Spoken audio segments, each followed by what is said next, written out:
I'm making sauerkraut today, which is super simple. All you need is a cabbage and some sea salt. I use the kosher sea salt, which is heavily granulated, but you can use any sea salt that you want. What's important is your cabbage, and Alan got me a great cabbage yesterday, and you can tell because the leaves are really tight around it, and what is a telltale sign is if the base is white, you've got a great cabbage. The other thing I have here is just a big bowl, also a jar, which I'll explain later. It's just an old pickle jar. And I have this masher, which is a handy tool, but you don't really need it, which I'll also explain later. So right now, what I'm going to start doing is I'm going to peel the layers of the cabbage, and then I'm going to start slicing it very fine, just like if you were going to do coleslaw.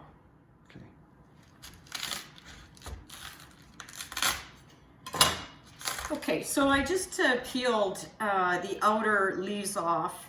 And I'm going to keep these. We try not to waste anything. So again, if you're making soup stock or whatever, this type of thing goes straight into the freezer. And then when we're ready to make soup, we use this, the outer leaves. So I've cut the cabbage in half. And what I'm going to do now is just peel off a few more slices. And these are going to be important. I'll probably do 4 of them, but they act as a sealer, and I'll explain that a little bit later. So I'm going to peel off maybe 3 or 4 of this size, and then I'm going to core it, and then I'm going to start chopping real finely.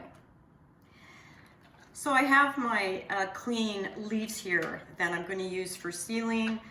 I've chopped up all the cabbage. I did just want to make a quick note about these cores, which I cut out. If you have a food processor, grind them up and use them in your sauerkraut as well. I don't. So these, along with my other discardments here, of course, are going to go into the soup. The reason why is that these are really high in prebiotics. And I think everybody already knows that anything fermented is really high in probiotics. So this is really nice to have the prebiotics as well, as long as you have the food processor. The other thing I wanted just to mention is that this whole cabbage cost approximately $3. And if you go to a place like Whole Foods, you can get properly fermented sauerkraut, a tiny, tiny jar for around $8. So it makes doing this really economical. So what you want to do is start layering your cabbage. And what I mean by that, put some cabbage in, then take your salt and just put a little bit layer of salt. I wouldn't say more than a teaspoon, but essentially it's to taste. So you want to keep doing that, which is, put another layer here, add some more salt, and so on and so forth until you've completed the bowl. You want to just try, you can try a little bit of loose cabbage to taste, just so that you know how salty, or if it needs more salt, then you have that flavor. So all in all, I would say not more than 2 tablespoons of salt altogether. So the next step is really the only step that's a little bit labor intensive, and that is you're now going to start to manipulate the cabbage. So you're going to squish and squeeze, and you're going to keep doing this until you start to loosen the liquid out of the cabbage. And that, of course, is facilitated by the salt. So you're going to keep going like this until you start getting some liquid, which could be about 10 minutes. After about 10 minutes, you're going to see and recognize that your cabbage is done because the texture of it is very soft. What's really important is that you're able to see liquid. So if you just press against your cabbage, you can see all the liquid that's being formed. So at this juncture, you have a great start for your sauerkraut. If you like, you can add some extra flavoring to your sauerkraut. It's not needed at all, but I thought I would try just some fresh dill. I've tried things like red pepper in the past, just a tiny bit, like maybe a tablespoon. It just gives you a little extra flavor, but as I say, it's not really needed. But I'm gonna just chop up a little bit of dill to add. So I finished adding my dill, and I've tasted it once again just to make sure that the salt content is where I'd like it. And now what we're gonna do is we're gonna take this cabbage, and this is a little bit messy, but you take this cabbage and now we're gonna pack it in to the jar. So you're gonna take a bit, maybe just a couple of handfuls, and then I'm going to use, it's a wooden packer. I actually got this from Alan's mom, Betty, which is a really great tool. But if you don't have one, it's not really a big deal. What you're gonna do is you're gonna take your fist and you're gonna pack the cabbage down very, very tightly. And what you're gonna start to see as you do this is that it's gonna start to release and create liquid. So I'm going to continue doing this, except I'm just gonna use this because it's a lot easier to pack it down.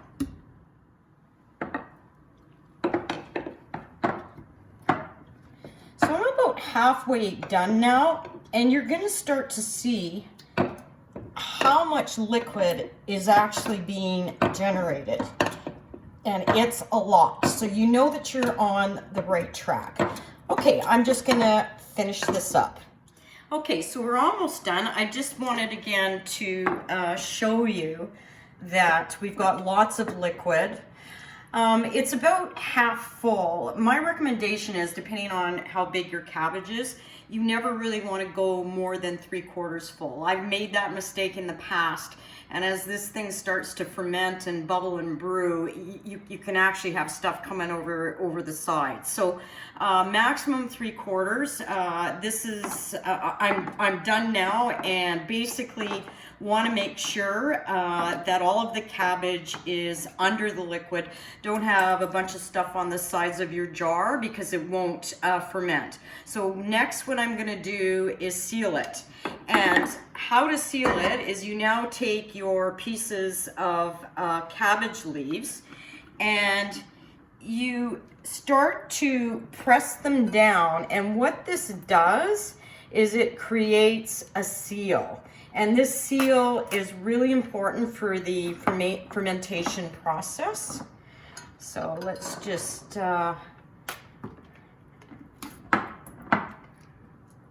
get this in. And again, you're pressing it down, and you'll start to see that your liquid is rising, but what you've done is create a seal between your cabbage and, of course, the upper leaf. So now what you want to do is weight this down, and there's several ways of doing it, but one that I find is super easy is just take a freezer bag and add some of your salt, and basically what you're going to do is you're going to put your bag in, and then I'm going to fill it with water. Now, I know some people use purified water. I don't. I just use tap water. And what it does is it creates the weight that you're looking for to keep your cabbage down. And of course, if, for example, it was to leak, then you've got your salt already in there, so you're not really contaminating your liquid. But again, I've never had that happen. So I'm pushing the bag down, and I'm gonna fill it now with water. I filled this now with water, and I'm just gonna seal up the bag and push that in. I'm gonna put this now just in a bowl, again, as I mentioned before, just in case things start to bubble and brew. And then I'm gonna take my lid and I'm just gonna put it on. I'm not gonna twist it at all. I'm just gonna let it, just leave it loose. And then I'm gonna cover this baby with a cloth, and I'm just going to put it somewhere dry and a little bit dark, so maybe somewhere in your cupboard. We like to leave our sauerkraut fermenting for about a month, but it's basically ready in 2 weeks. So again, it's all a matter of taste. But we love leaving it for a month. So that's it for making sauerkraut. It's really easy. The reason why I love it is because it's just great for your gut health. So this is way more probiotics than you could ever get in any kind of expensive store-bought capsule. So I think it's just a wonderful food and really easy to make.